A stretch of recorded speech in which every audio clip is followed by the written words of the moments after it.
Welcome, everyone. I'm John Featherston, CEO of RISMedia, and thank you for joining us.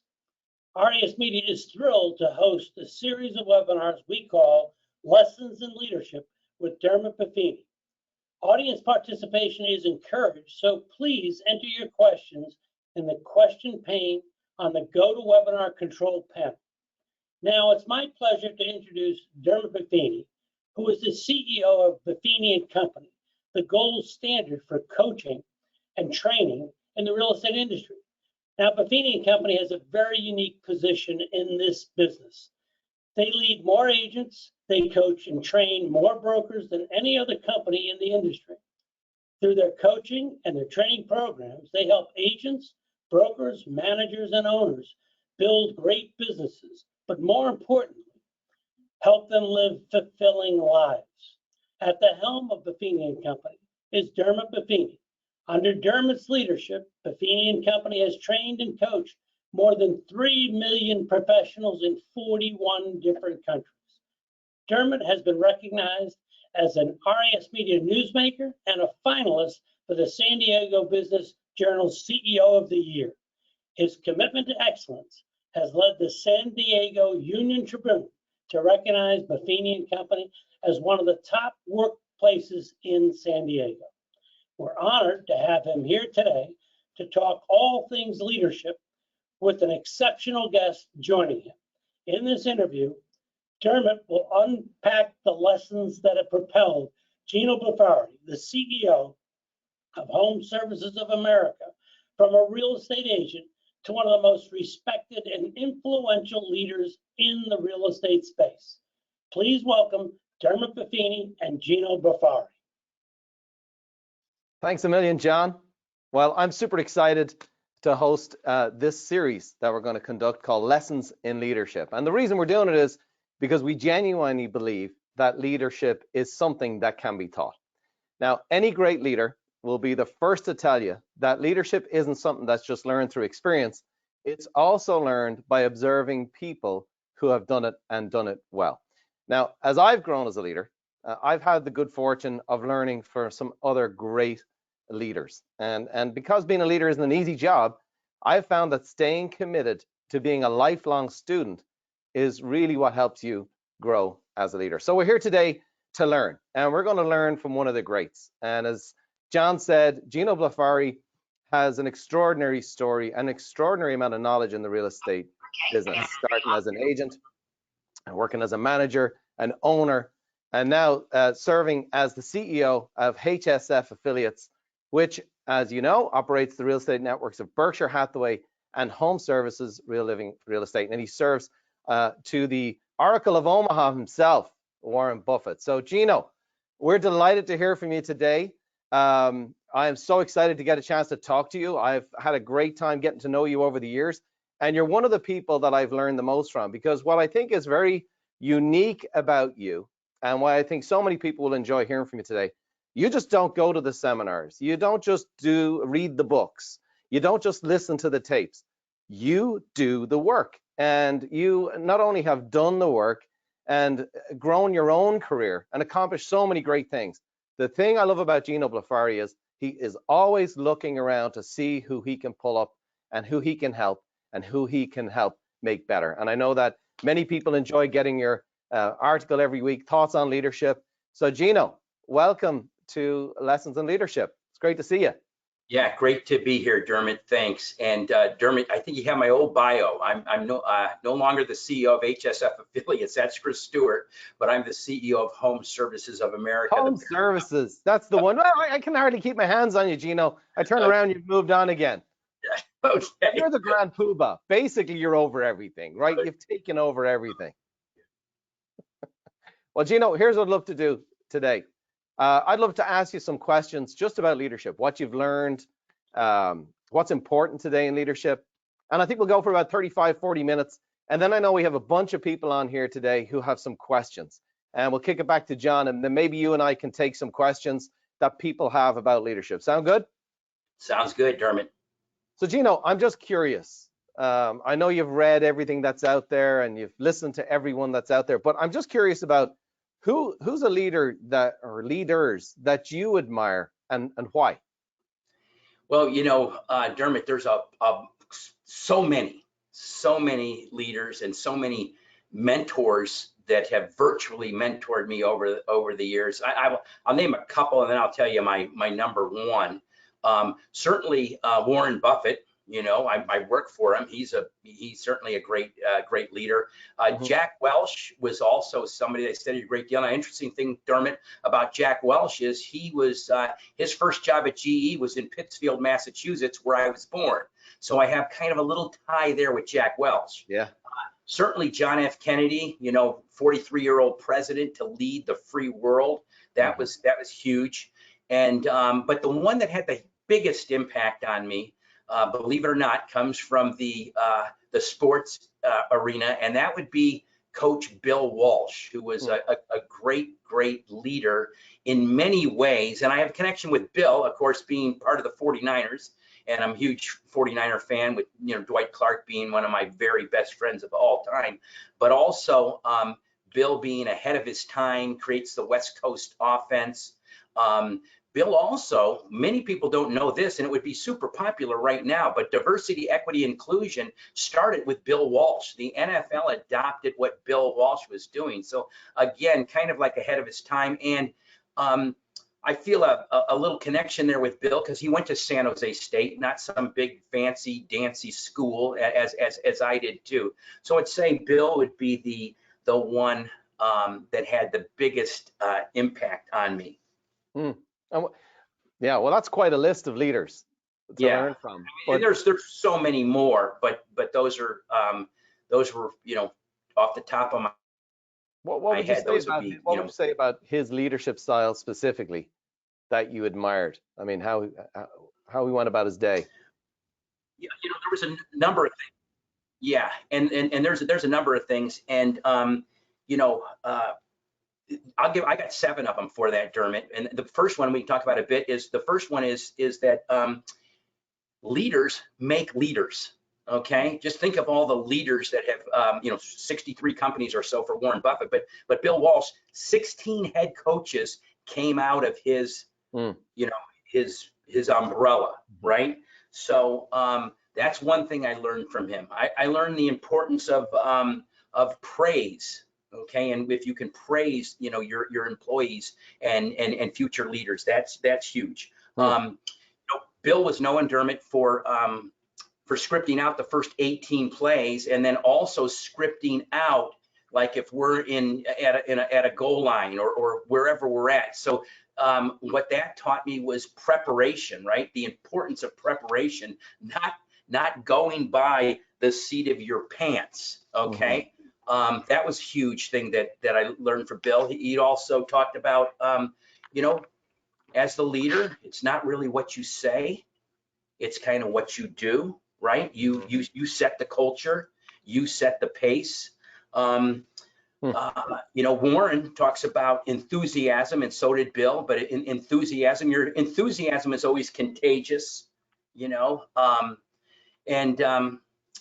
I'm not sure who I learned this one from, but this was a great one, and I think probably came from Bill again, but just the notion that they believe in you, right? I believe in you. Those are huge words for a leader. And then the last one with Bill, if I had to come out with 7 of them with Bill Walsh, the ability to make tough decisions. Think about it. He traded Joe Montana, arguably at the time, the greatest quarterback in football. This was pre-Brady, of course, right? He traded Joe Montana. He cut, he cut one of the guys in the picture behind me. He cut Ronnie Lott, right? How do you cut Ronnie Lott, right? He cut Jerry Rice, at the end of their career, right? And those are tough decisions. So those are some great things that I learned about leadership, basically from Bill Walsh and from the other leaders that we talked about. But I think those are 7 pretty solid things, Dermot. They sure are. And just in case you're wondering, I don't know what your answers are going to be, so I'm writing them down here as I'm going, because this is some great stuff. As you're talking about, I love the combination of that, not only just raising up other leaders, which makes you stronger as a leader anyway, but the praise part and the ability to make tough decisions, because that's kind of like, you know, it's you can be all praise and no hard decisions, you know. One of my mentors used to say, he's a former military man, he says, you praise in public and you discipline in private. Sure. I'm just wondering which one of those 7 resonates with you the most? I would say probably telling people that you believe in them. Okay, I think that's probably the one that does. I mean, building other leaders. As a leader, I think that you don't want to go along the idea that you're ever irreplaceable. You're helping people, giving them whatever advice you can, letting them learn from you to eventually walk in your shoes and eventually replace you. Okay. And that really actually went back to when I was a brand new agent working in the real estate business, and I would have like one assistant, and it would be a brand new person coming into the team or coming onto my team there. And the whole idea would be, look, I'm going to, you know, teach you how to be an exceptional agent, and you're going to make a commitment for a year. And then when that year's done, okay, you're going to go out and you're going to have your own business, which is kind of different than if I was solely just interested in how much business could I do. I would just only want to build my team, and I'd actually be concerned if I brought someone along that they'd be going off on their own. My whole philosophy has always been to help people achieve their goals faster than they would in my absence. So, you know, great agents like Dominic Nicoli or Yvonne Margaretich or John Thompson, all of those guys were former assistants of mine, where I would give them whatever I could so then they could go do it on their own. Well, I'm going to hang on this spot just a little bit, Gino, because I think this is huge, which is, you know, sometimes you've got to, you know, when you give somebody belief like what you're describing there, you're giving them a vision for their future, what you're calling them to, or what's possible for them. You know, and sometimes I think it's a great gift to give somebody your belief when they don't have their own belief. It's almost like, I'm going to give you a lend of my belief and my belief in you and what I see is the potential that you have. It is such a great gift. Okay, but this is the question I have for you. At what point do you stop believing in them? At what point do you kind of go, yeah, okay, because it is a gift, right? You're giving them your belief. I believe in you. I see what's possible for their future. At what point do you kind of go, I don't know if I can continue to do this, or I don't believe it. I don't believe in the belief. It should be, you know, you should be following their actions, you know, not obviously the same with leadership, not saying what you're going to do, but what are they actually doing it, right? You know, the old, the pain of discipline weighs ounces, the pain of regret weighs tons.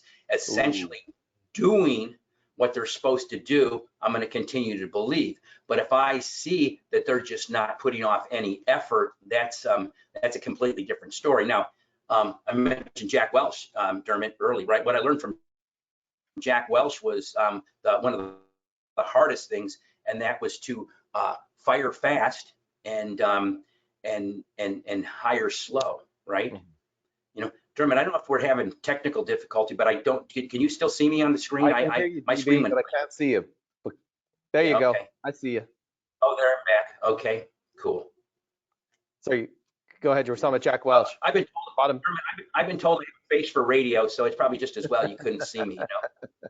Yeah, I get the hook sometimes too. Yeah. But you were saying about Jack Welch in the bottom 10%. No, I was just saying Jack Welch said, you know, look at what we do is you need to hire slow. In other words, take your time as a leader, take your time to find the right people, right? But when you've got the wrong person, fire fast. What do we typically do? We take too long to fire someone, right? And we hire way too quick. So just that was just an advice from Jack. Well, I love that, but also your own take on that. And it follows what you said, you know, about Coach Walsh, which is like, hey, I'm going to give you the belief, I'm going to give you the praise, I'm going to believe in you, I'm going to raise up other readers, but at some point it's going to be a tough decision made. At what point, is there a specific timeline you have when you're kind of like, I'm looking for you to show me, I'm giving you the gift of my belief, okay? All I'm asking in return is you show me what you can do with that belief. It's that gift I'm going to give you. Is there a timeline where you kind of have like a period of time where you're like, watching like a hawk where you're going to make that decision. I have my own. I'm curious of what yours is. Yeah, you know, I would set it up. It all goes to their plan. They're going to have their plan, right? Their business plan, and we need to hit this plan, or we need to reevaluate. So, however much time you gave for the plan, whether it be a 6-month plan, a 1-year plan, a 2-year plan, or even a 3-year plan, that's how it would. That's really the only fair way to do it, right? Yeah. So that's how I would do it. Yeah, that's great. I'm a 90-day guy myself. I want to see what they got for 90 days. And I've also taken the approach of, if we hired them, it's our responsibility to make it work, regardless, because, you know, people have to be trained. They've got to get your culture. They've got to get used to, you know, how you work, how you operate. But yeah, but I think that's great. Again, make it part of the plan is what I'm hearing you say, not make it arbitrary. Yeah. At Intero, we had a rule. If you haven't sold a house in your first 6 months, you weren't making it, right? Well, I would have been the first one that never had a real estate career then, right? So Yeah. it's kind of like it's not so much the actual what you accomplish, but it certainly was the effort. You know, you're certainly putting in the effort to get it there. You know, and, I know a bit about your story. So here's what I would say. If you, in the first 6 months, you didn't sell a house, okay? But I know your story. You would have kept you around in that 6 months, right? And yeah, why? Because of the effort. No one was trying harder. No one was trying harder than you. No one was reading more books. No one was memorizing the contract, memorizing the agency disclosure, memorizing the TDS 14.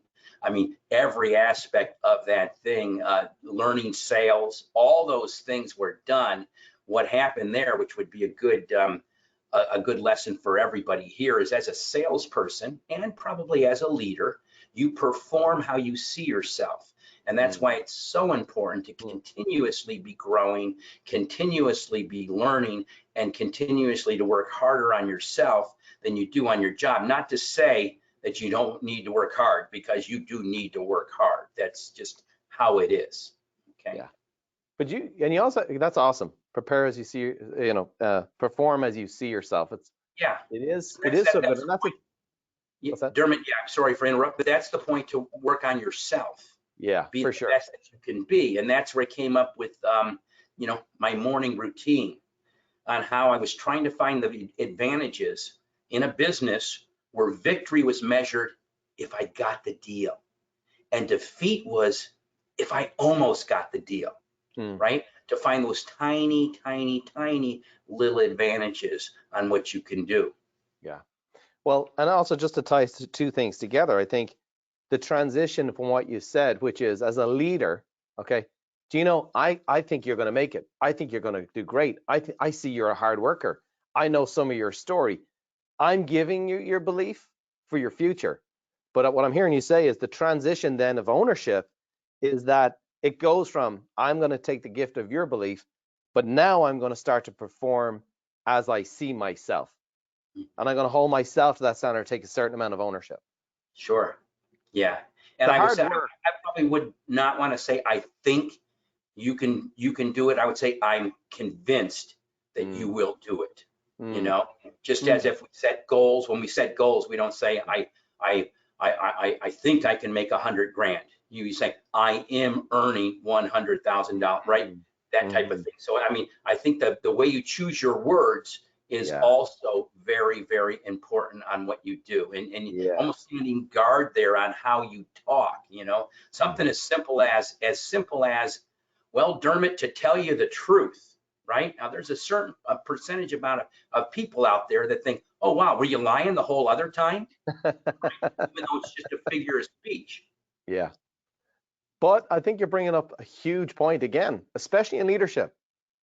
Whether you're an agent leading yourself, a manager leading a group of people, somebody running a region, anybody, being a parent, I'm here to say words matter. And they matter in leadership. And I know that you have, you know, again, I'm running off the trail here a little bit, but I think it's important stuff, which is, I know you've actually, you've recorded your goals, okay? You've actually talked to yourself. What Dermot, you got good memory. You actually do? Yeah, but pardon me, Dermot? What I missed that little last piece. I know you actually, they say, but you have to learn how to talk to yourself rather than listen to yourself. But I remember being in New York with you a couple of years ago, and we went for breakfast, and we were at RISMedia Leadership Conference, and you were telling me about what you listen to on your earphones. Yeah. Can you share what that is? Sure. I basically take my plan. I do a life plan, which is goals. I take that. I might even have one right here. Sometimes I have one right on my desk, but maybe I don't. Any case, I take that plan, Dermot. No, I don't have one. I thought I had one right here. I took that plan and I just read it into my phone. And so then when I was traveling every week, and maybe not be carrying the goals with me, because the whole thing about your goals is you want to review them. In a perfect world, you'd review them every single day.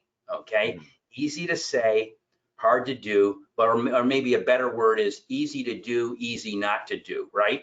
So what I'm one of these guys that I'll create a system for myself to make it easier for me to do that. Okay. Can you still hear me again? Because just my screen went blank. Oh, no, you're good. Okay. We got you. But you created a system for yourself, what you're saying. Yeah, and one of those systems, Dermot, was I would take the thing and I would read it right into my phone, and then as we were walking, or to break, I look at here's what I'm listening to, and it would be my personal vision, my business vision, my physical vision, all of those different things that you would have in this little thing I called a life plan. So it would remind you of it. I would have the things that kind of like inspire me. It was me on my phone listening to myself recite the If by Rudyard Kipling poem. It was me reading a section of Og Mandino's book, Mission Success, because those were the things that kind of charged me up and got me in the right mindset to take as much as I could from the day, opposed to the typical person trying to get through the day. Yeah. Right.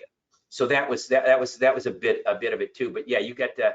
I remember we saw that there. Well, what I think, and it's phenomenal. And the thing about it is, I'm from Ireland, right? So when we grew up so if you were, if somebody's going around listening to themselves or talking to themselves, they'd probably locked away, right?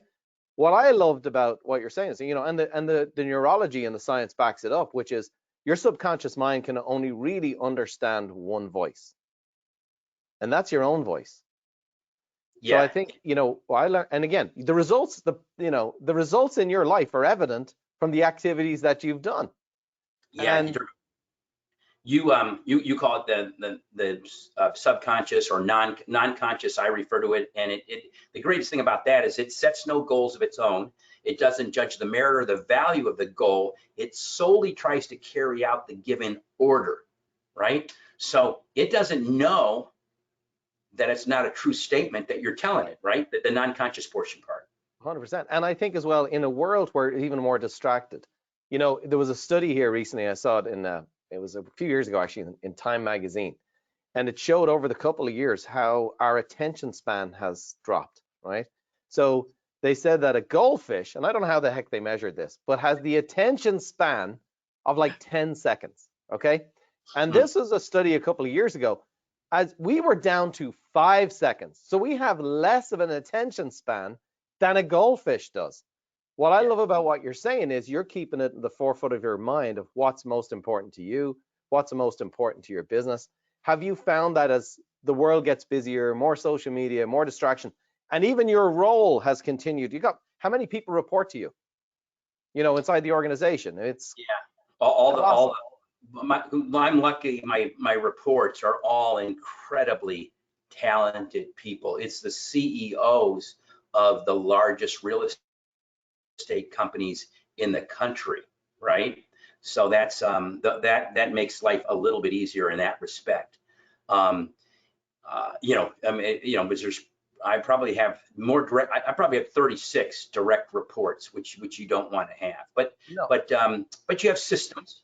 You have systems for that, and systems on how to do that, and that works out. Even what you mentioned a moment ago, Dermot, on being distracted and having a short attention span, right? I don't believe that you should have your email opened in front of you when you're trying to do things, right? because you just get distracted and distracted and distracted and distracted on that, you know. Back at Intero, when I really could control my schedule, Deetra and I would look at email every day at 4 o'clock. We do all the email from 4 to 5 that we did email. Now, everyone knew that's what we did. So if they needed me, they're going to text me. And then at other times I would have Deetra at least monitor it. But it was wherever I was, I wanted to kind of like be there and be totally focused on being there. And I couldn't be doing it if I was answering email all day long. Well, and that's the thing with you. You've been extraordinarily disciplined in how you do things and your routine. How have you protected that? Because obviously the busier you get, the more people you have to serve, the more reports there are. Tell me, how have you maintained that as the busyness? Because there's so many people here right now. They're busy with kids. They're busy with offers. They're running around. They're already maxed out. And there's always more to do than you can ever do. How have you protected that inside your own world?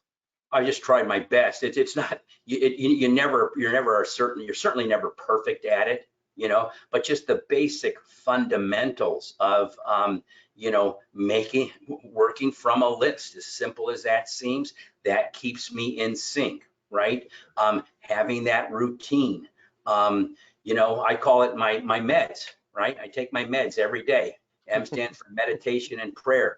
E stands for exercise. D stands for diet, and S stands for sleep. I take those, so the meds, keystone habits that create these little small wins, right? What did great coach Lombardi say, Dermot? Fatigue makes cowards of us all, right? So one of the things you got to do is get some sleep, right? Amen. And again, something as simple as that is massive. And the studies show that it's you know, it's really one of the biggest killers of people: exhaustion, tiredness, not getting enough rest, and also people going to sleep, you know, with screen time, you know, 20 minutes before they try and go to sleep. You're not getting proper rest. But you know, you're a wealth of just not just knowledge, Gino, but obviously the application of your daily routine and taking your meds. I love that. I always crack up every time I think of you taking your meds. I'm like, you know, it is such a great example to all of us. But the other side is what I've noticed about, because I've had some opportunities to talk with your leadership team. You are the example. You go first. And I can tell when I've been engaged with your group that, like, I see it. Gino is the example. Even if they don't believe in it, even if they're not bought in, they're going to buy to it over time. Have you, you know, I presume you've seen that, where there's a lack of like, I'm not sure about this. You can do your meds, but I'm not doing my meds. I know you have a great expression about setting the pace for the group. How do you do that? You mean that just that line, the speed of the leader determines the rate of the pack? You know, it's kind of like a. Can you say that again? The speed of the leader determines the rate of the pack, and that is true. Okay, that is true in every one of our operating companies. And you know, I've always bought in that system of basically my business is 4 disciplines, right? That discipline of focus, right? The discipline of leverage, the discipline of engagement, and the discipline of accountability. All right, those are the 4 disciplines that our team works off of. And when we see the discipline of leverage, which is lead measures resulting in lag measures, in other words, getting your goal, if I do this, I get this, that kind of starts to engage the team and helps the non-believers. I do have everybody now doing a terrific thing, because we're always trying to improve.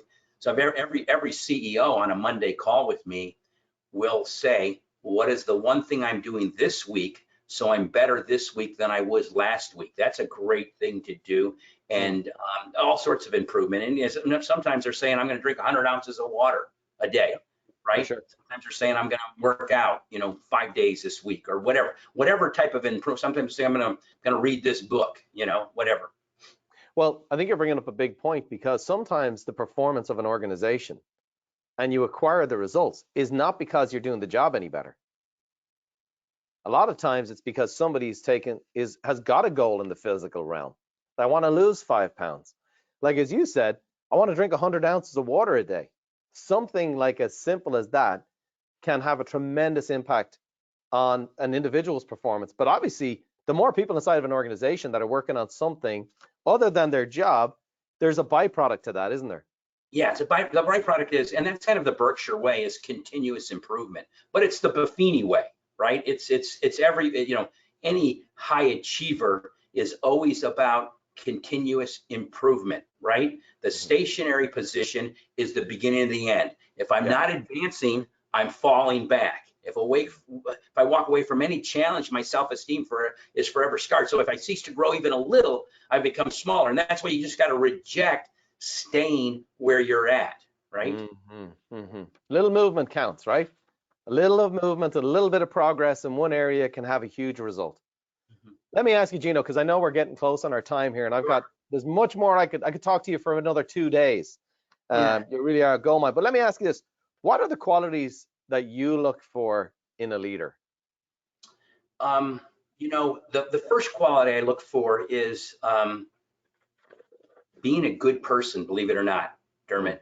They're a good human being. They're a good human being. You can learn a lot of the other stuff, right? Certainly they have to be, you have to trust them, right? They have to have, that ability to prepare, there's just so many, like you said before, you got to take action, right? You got to take action. They got to lead by example. They got to be able to share that vision and see that vision come there. So, that's why I'm going to look for someone that really wants to serve, wants to be selfless, will work hard on themselves, wants to have people grow underneath them, kind of like almost those 7 things that we talked about right at the beginning, right? Develop more leaders, right? So it's kind of like there's potentially, and there's not any one cookie cutter way, right? But I think it's always best as a leader if you can find good people, genuinely good people that you'd be happy to have as your friend or your neighbor or whatever, and then they learn, how to do leadership. You're well ahead of the game. People that are respectful, kind. Yeah, that's great. I mean, and I will tell you that as long as I know you and I think about the people that you have around you, they're very similar. They're good people. They're trustworthy. They're hard workers. They're people who want to grow and they want to grow others. So that's a testament to your leadership, because obviously that's the intention. It's the intention. And, it's I think as well, what I've seen is you guys have always had a lot of energy and, more importantly, fun. Yeah. That energy and enthusiasm, that's certainly something you look for. You got to have energy, right? I mean, I remember at one point, I think I went up to visit you years ago, and when you had Intero, and I was like, we went for lunch, and you were telling me the next morning you guys were getting up with a bunch of agents to go to a track at 5 o'clock in the morning. Yeah. And I think you had like 200 agents showing up at 5 o'clock in the morning. The old Intero boot camp, yeah. You remember that pull-up bar I had in the office too? I do. People wouldn't believe. We can't get into all of the crazy stuff, Gino. People wouldn't believe it, but it's true. But you've set the pace. You've set the pace for the pack. Let me ask you this, and then we'll probably open it up to some questions, okay? Sure. What are some of the biggest lessons you've learned personally? And also, and you can take either of those two. And then secondarily is, what does it take to lead today? So you can take whichever one you want first, or both at the same time, because maybe they go together. Yeah. So what does it take to lead today? Same things it took to lead before. The styles might be a little bit different, right? Certainly, it's not like a military style is not gonna work. But it's right. All the same things that have always worked. It's getting people to follow you. That's what leadership basically is, right? Getting people to follow you, whether it's a system and helping them continue to improve. What was the other piece of that question, Dermot? What would you say are some of the biggest lessons you've learned? Maybe some of the toughest lessons you've learned. Biggest lessons I've learned is probably to be prepared, to always be prepared, not to go into any situation not prepared. That's been a huge one. One of the biggest lessons I learned is you got to always treat people with respect. And you know, I mean, even diversity, equity, inclusion, that whole piece there. Those are things that I've learned I've learned as a leader. You have an environment that you want to create that's invigorating, slightly uncomfortable.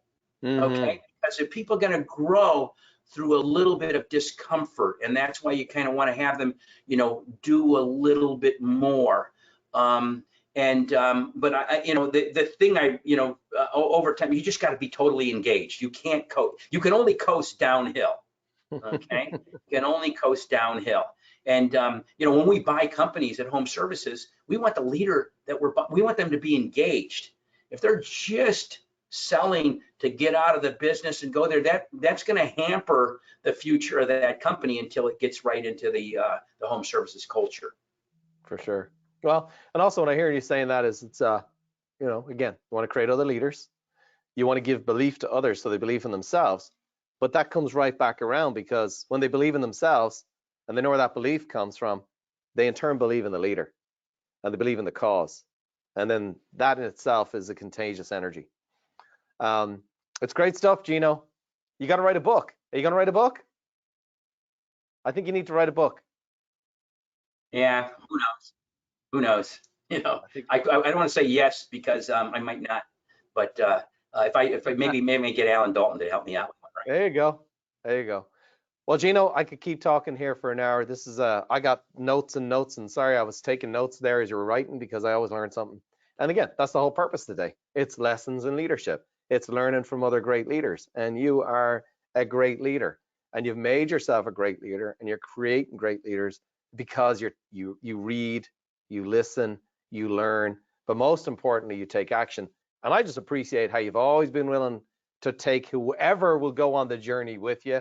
I know you've encouraged me in so many ways too. So I got notes and notes and notes, and maybe there'll be a 2 and a 3-part series to this, but it's such a blast. But here's what I'd like to do. You're doing a lot of the things now that years upon years ago I believed in you that you could do. That's true. That is true. And again, sometimes it's calling to that uncomfortable or that place that you're like, you know, you've said to me a couple of times, you should go and do these things. And I'm like, maybe, you know, and here we are. So I appreciate it. You know, I remember at the Power Broker dinner that John puts on, RISMedia puts on, and I still can remember, you know, we'd have some speaker, whoever it might be, and looking over at your table and seeing you and Brian taking notes, and I'm thinking, yeah, I should be taking some notes too, which is great, you know, which is like you said about always learning. Yeah, for sure. Well, I am always learning, and I know that we have a ton of questions, and so maybe you and I can answer some of them. I know John is standing by, and no doubt John has picked some great questions. So John, wasn't that great stuff? Oh, it was absolutely tremendous. The two of you are such a great example of leadership in our industry. And you know, when you talk about focus, leverage, engagement, accountability, each one of you run your organizations with those 4 words at the forefront. We do have some great questions. And Okay. I talk about notes. Well, listen, I have notes in front of me from my own notes and those from our viewers. So let's go to our viewers. One question that has come up in various forms today from our viewers are directed at both of you. Are the principles or concepts of leadership today different in the real estate industry than they were 5 and 10 and 15 years ago? Gino, you want to go or you want me to go? You know, Dermot, you can take it. I mean, and then I'll have some comments after that. Well, go ahead. So I would tell you, in coaching so many folks, okay, and I think Gino just said it. If anybody tells you there's something new, go to the other side of the road and run. There might be something new, but it'll probably be untested. Okay. I just heard Gino say it. It's like, hey, in fact, I would agree, taken from what Gino said and what we're doing with our coaching clients, is like, eliminating the noise, the principles of self-leadership towards your goals. What do you want personally, professionally, financially, emotionally, spiritually, physically? They need to be rock solid. And what we're doing is less is more. Pick one thing that you're working on this week. Gino just said it. Having his leaders come on and say, tell me, just, it doesn't even have to be about business. Tell me one thing you are taking on in one area of your life. So I would just say, for me, those principles in my mind and what we're doing with our coaches to eliminate all the distractions of the market, of politics, of a lot of the nonsense that we've seen being exposed in the last season here, is to say, if it doesn't help me serve my family, serve my clients, pay my grocery bills, and build my financial future or achieve my goals, it's none of my business and I'm not interested. So that's just from our coaches' standpoint and what we're working on with our over 100 coaches to tell them, stay on point, stay on point, stay on point. So GB, over to you. Yeah, and John, some of the stuff, the way we do it now with technology and things like that has changed. But the basic concept of, it's probably been 22 years since I sold a house, is not too much different today than it was. And I think what the Buffini company does in teaching people to get business by referral, then they don't have to be out there buying leads. I mean, we brought, what was it, Dermot, 100 million leads to do 5 million homes. Something's right? wrong with that math, yeah. Goofy stuff. So, you can be, there's some book that said, give a man a fish, you feed him for a day. Give an agent a lead, you feed him for a day. Teach him how to, fish, you lead him for a lifetime. So, look at, what works for you guys? It works when you work. That's what works. Amen. Okay. Your raise gets effective as soon as you do. Great. That's a great insight, guys. Now I'm going to dovetail off of that, because another question that comes up, and we hear this every single day across the industry. What do you see as the future of the business, specifically regarding the pressure on commissions? Do you see that the brokers and the agents continuing to improve their value proposition, maintaining strong commissions, or do you see the Wall Street new models coming in and eroding commissions? Want to take it again, Dermot, or want me to? I don't mind. You can go. I don't mind. Whatever you want. I'm trying to be a gentleman here, Gino. Yeah. John, if you just look at the history of commissions, they continue to come down, right? They have come down, but look at the purchase prices. Yeah. Continue to have gone up, right? They've continued to go up. So while the percentage may come down, the overall fee might not. And there's always, if you go back when we first met, there was, help you sell, and there was every discount thing out there. There'll be a certain number of people that do that. I have always been the belief that a highly skilled agent, that's why I was never about, don't talk about the service that you give me. Service is getting in the door. It's the skill that I provide that can help you actually save the money that you're paying me. So, that's the piece where I think, but as prices go up, everybody's seen commissions start to go down. Yeah. I would echo that, Gino, 100%. I called one of my neighbors the other day. I was looking for a plumber. And I said to him, hey, do you have the name of a good plumber? He goes, a good one? No. A plumber? Yes. And I think in today's world, you better be a trusted source if you want to do well. People don't trust the news. They don't trust social media. They don't trust, online. Is it really online? I think anybody's advantage, as Gino said, is like, if you are skilled and you're focused on serving people, you're a high value person. And people love to refer good experiences, and good people know good people. And the better you are, the better you're going to do. And working on those skills, as Gino said, all of our businesses, we run in successful businesses, but never too busy to take care of somebody or get better. And I think nobody has a crystal ball, but I'm pretty sure just on what Gino said, and also the fact that if you become a professional, you're going to secure your future and your business. Great comments. Fellas, one of the last questions that we're going to ask today, and It resonates with all of our attendees today.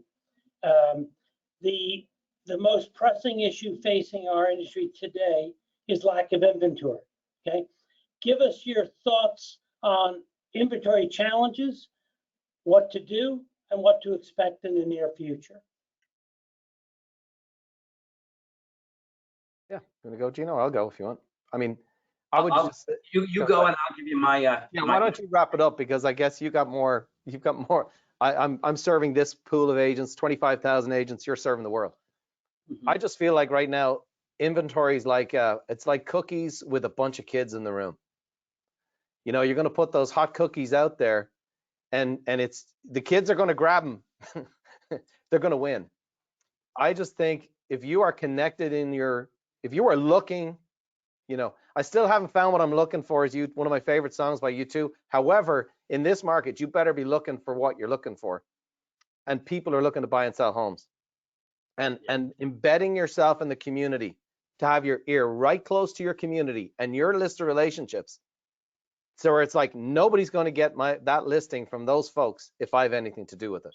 And at the end of the day, inventory levels are low, rates are low, house prices are through the roof, and there's a lot of confusion. There's a lot of people who are trying to deal with some buyers who are bidding 300,000 or 400,000 over homes and not getting the homes.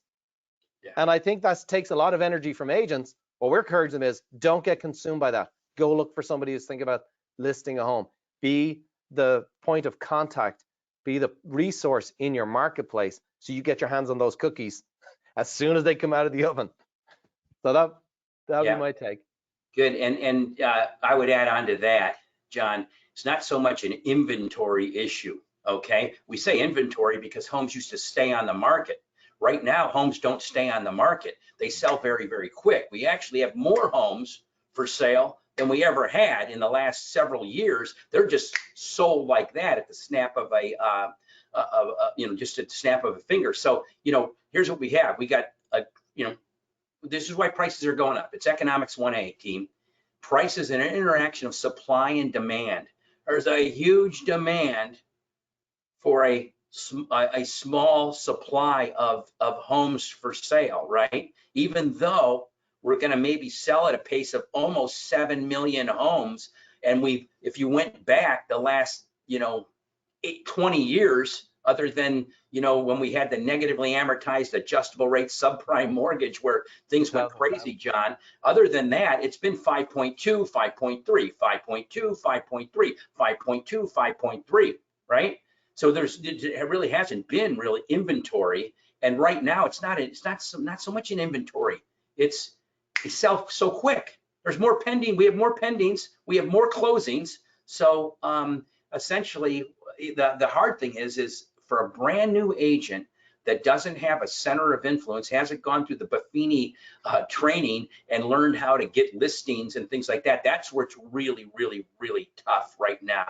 It's very hard being a buyer's agent because so many customers have got overbid. I live in a basic neighborhood in Silicon Valley in Los Altos. We had a house come on, just an average house, $3.5 million, okay?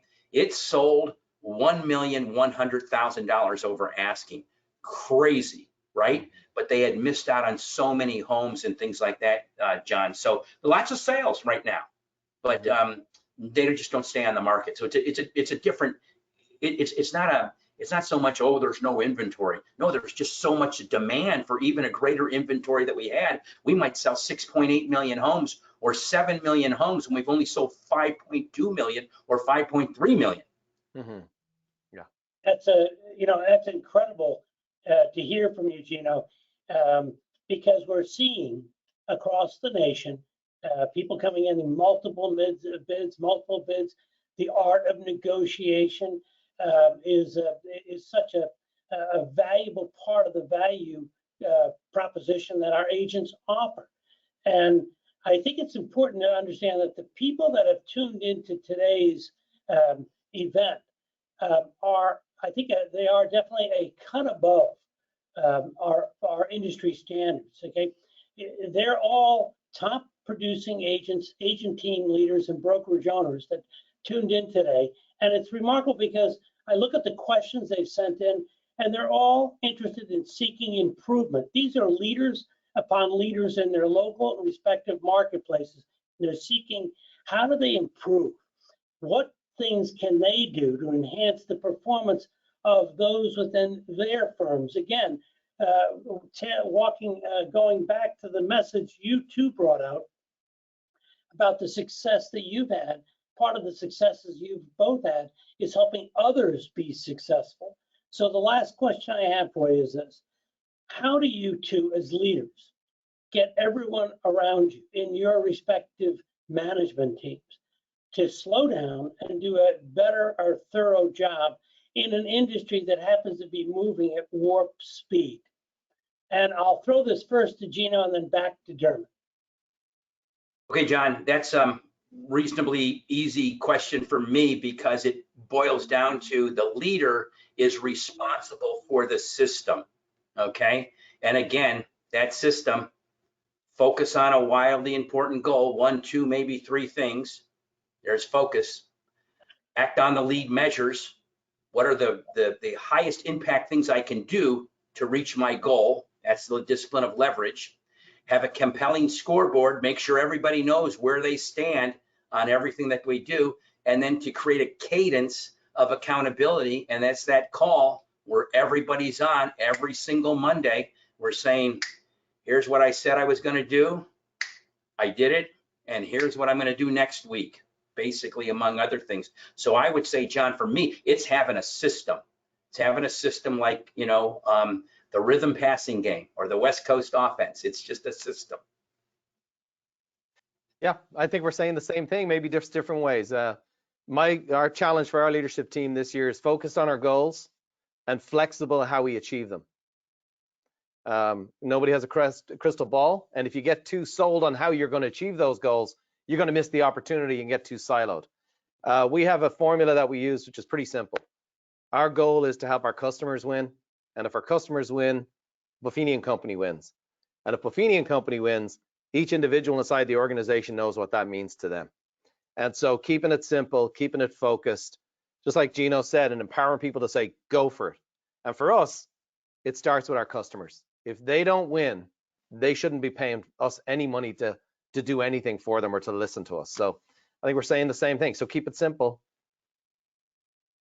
Well, I think both of you have done a marvelous job today, by the way, and I think the customers and the clients and the prospects that are all watching today have been treated to a wonderful example of true leadership at the top of our industry.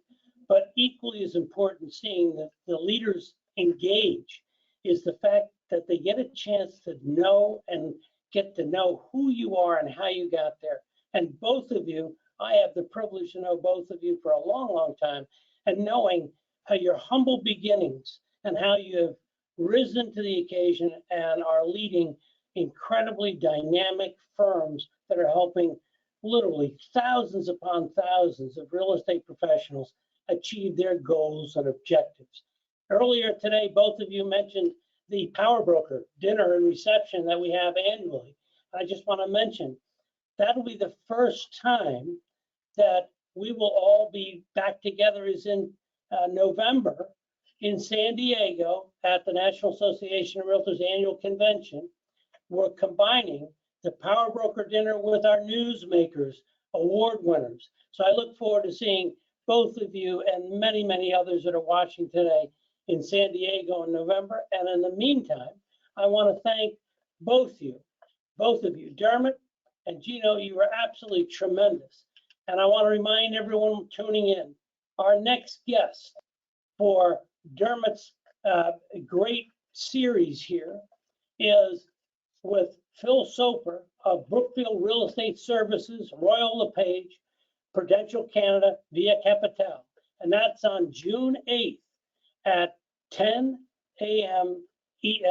Pacific, 10 a.m. Pacific time, 1 p.m. Eastern Standard Time. Again, June 8th, look for the reminders. And a thank you to Gino and to Dermot for taking part and sharing all this wonderful information with our audience. Thank you. Thank you, John. Thank you, Gino. Great job. Okay, thank you, team. Pleasure.